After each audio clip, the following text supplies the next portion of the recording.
Hey, happy Sunday. Let's do this, the Sunday Social Security Roundup for the week of September 9th through the 14th. That was last week. Crazy week. Yes, I landed myself back in the ER. My post-surgery that was going so great. Took a little nosedive, but it's all better, and I'm being a better behaved patient. Thought I was being really good, but I think my idea of light might be a little more robust than some other people. Anyway, okay, so here we go. September, when did I say? The 9th, right? Yeah. Okay, so we had a little share about, and it caught a lot of attention, I guess, age discrimination as it applies to employment, which most of us are aware of, as well as the age factor in the Social Security Disability and SSI arenas. One might be negative, one might be positive. You can learn more about that there. That was on September 9th. On the 10th, oops, forgive. This is about whether the SSA can force a person to collect SSI if they are on SSD. I'm sorry. If they're on SSI and running into the age of 62, can they be forced to take their retirement SSR but early? Okay. And that's if they weren't on SSD, of course. And we go into that a little bit, the whys and, what can happen and when, and maybe a possible option if that's what someone doesn't want to do. I think there's an option. I just have never tried it in practice because I don't fit that mold yet. And hopefully I won't. Okay, on the 11th,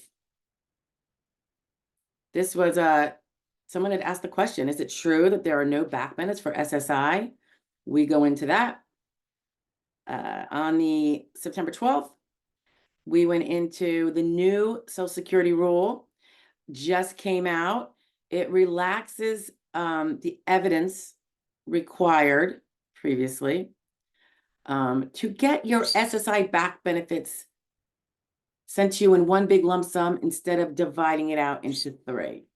There is a reason why they divide it out into three, but there are exceptions. There have always been exceptions, and we've used them. I mean, usually I'm out of the case by then, but I've helped people get through to the SSA and get the lump sum when those criteria were met. But now they're relaxing the evidence needed. So that's good.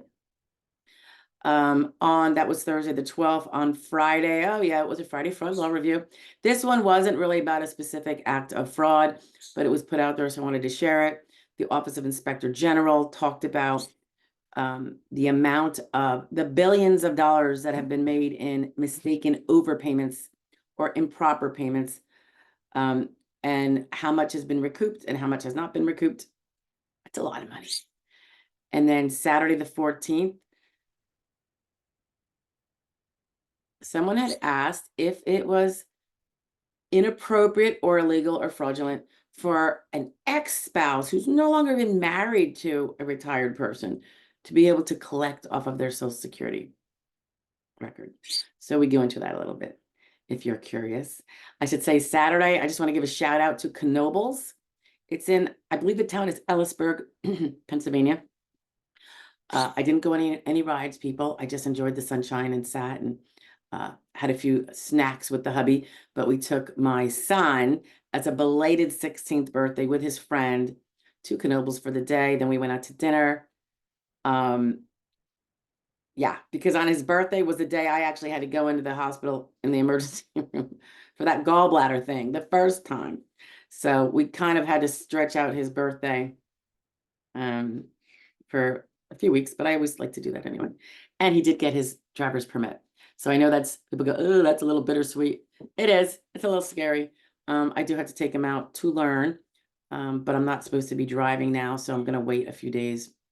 Maybe I can do it tomorrow. It's been, technically, it'll be 2 weeks on Wednesday. And I think they said no driving for 1 week. But then because I had that little faux pas, exactly 1 week into it, after everything was going stellar, I decided to hold off and be extra genteel.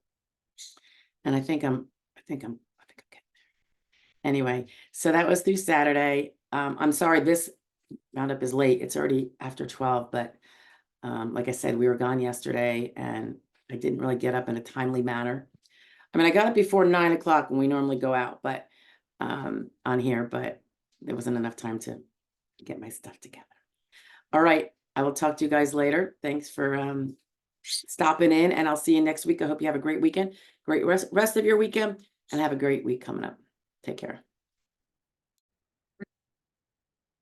So you just listened to the week's roundup of all 7 days right behind us and what those video tips were. Are you concerned if you didn't necessarily catch the ones from the week prior to that? Don't worry, we're going to attach it right here. Have a great week, guys. Bye. Hey guys, happy Sunday. I am back in the saddle. Thanks for all your very kind well wishes. I appreciate. Okay, so this is just the Sunday Social Security roundup for what went out last week. On Monday, September 2nd, so this goes from September 2nd to Saturday the 7th, I believe. Okay, so on the 2nd, it was a little blurb about the effects of remarrying on benefits. How they may go up, they may go down. So you have to really know, which program you're talking about,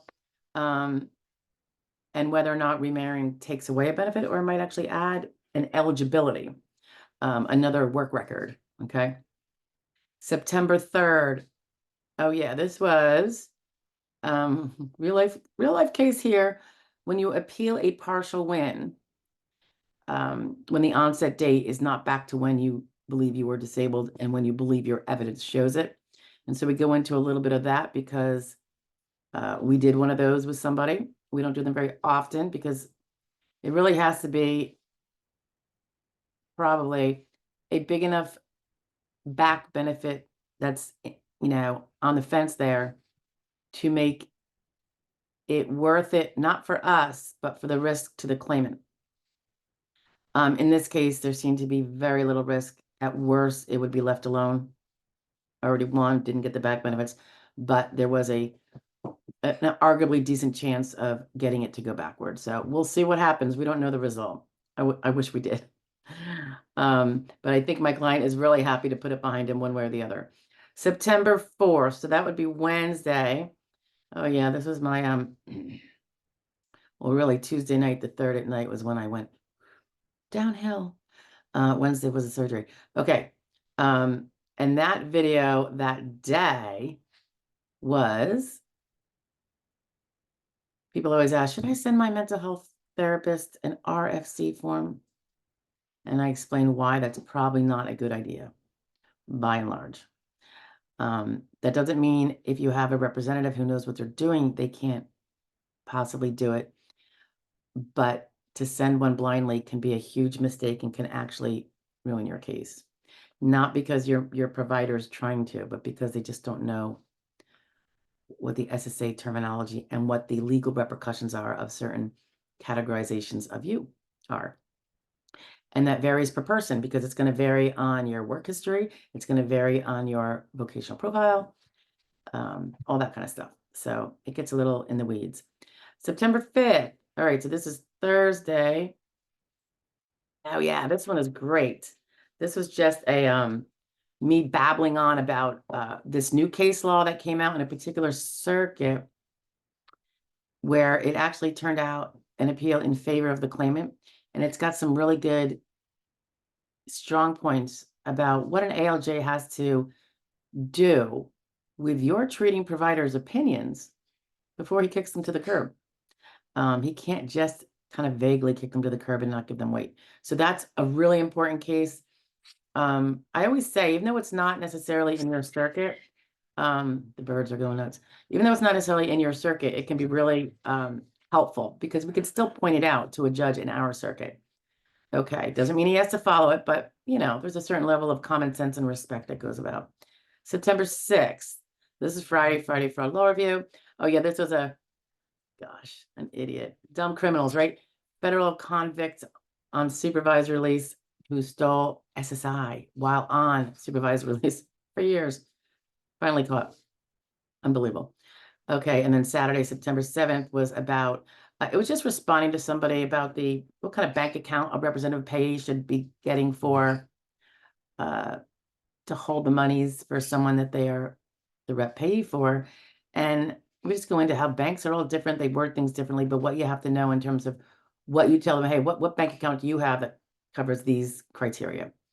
And every bank has them. They just have different names for them. And a lot of times bankers, no offense, bankers, but the bank tellers are often not really well trained in a lot of these accounts. I think they should be in this one, though. It's usually when you start getting into trust accounts and stuff that they get a little cattywampus. But anywho, all right, that's that. That was the week, guys. Thank you. And I will talk to you next week. Have a great one. Enjoy the rest of your weekend. Bye.